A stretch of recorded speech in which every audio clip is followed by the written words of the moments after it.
Шефот на македонската дипломатија Тимчо Муцунски изјави дека земјава е подготвена за рационални решенија со Бугарија, но дека нема простор за разговори за идентитетските прашања. На пресконференција рече дека владата има јасна црвена линија кога станува збор за идентитетот, историјата и други сензитивни теми, но е отворена за дијалог во рамките на европските вредности.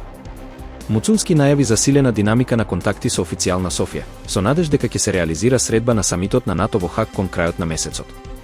Потврди дека делегацијата ќе ја сочинуваат и председателката Гордана Силјановска-Давкова и министерот за одбрана. Целта е да се даде нов импулс кон деблокирање на евроинтеграциите.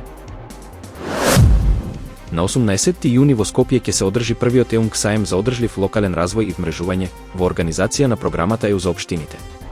Настанот има за цел да ги промовира успешните ЕУ проекти на локално ниво, да поттикне нови партнерства меѓу општините и да овозможи размена на искуства и иновативни идеи. Посебен акцент ќе биде ставен на теми како урбана мобилност и управување со туристички дестинации. На саемот ќе учествуваат представници од општините Велес, Струмица, Кавадарци и други, како и гости од Германија и Грција. Ќе бидат организирани билатерални средби, презентации и дискусии. Настанот е дел од завршните активности на програмата ЕУ за општините, која последните 5 години придонесе за конкретни подобрувања во речиси сите општини во Македонија. Граничните премини во сите 5 окрузи на пакистанската покрајина Балучистан се затворени, соопшти представникот на локалната власт Кадир Бакш Пиркани. Одлуката следи по изјавите на иранскиот генерал Мохсен Резај, кој тврди дека Пакистан нуклеарно ќе го нападне Израел во случај Израел да употреби нуклеарно оружје врз Иран. Пакистан остро ја негираше оваа изјава.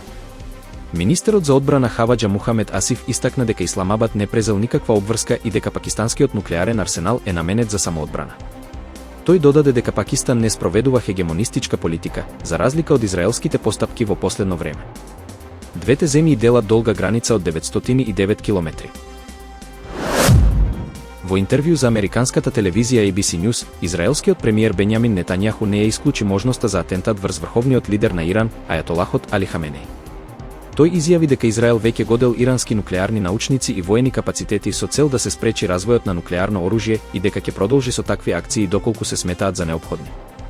Нетањаху нагласи дека Израел не се плаши да преземе храбри потези за да го заштити својот народ и дека доколку се појави закана со нуклеарен напад од Иран, Израел ќе дејствува прв.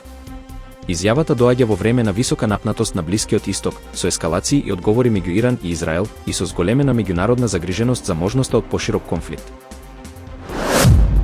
Доналд Трамп е подготвен да му даде последна шанса на Иран за постигнување нов нуклеарен договор, пренесува израелскиот Ерусалим пост. Според медиумот, Трамп ќе понуди подобри услови, но ќе бара целосен прекин на збогатувањето ураниум од страна на Техеран. Во меѓувреме, Иран преку посредници како Оман и Катар се обидува да го спречи понатамошното влошување на односите со Израел и да ги обнови дипломатските преговори. Саудиска Арабија исто така се вклучила во иницијативата, користејќи своји канали за влијание.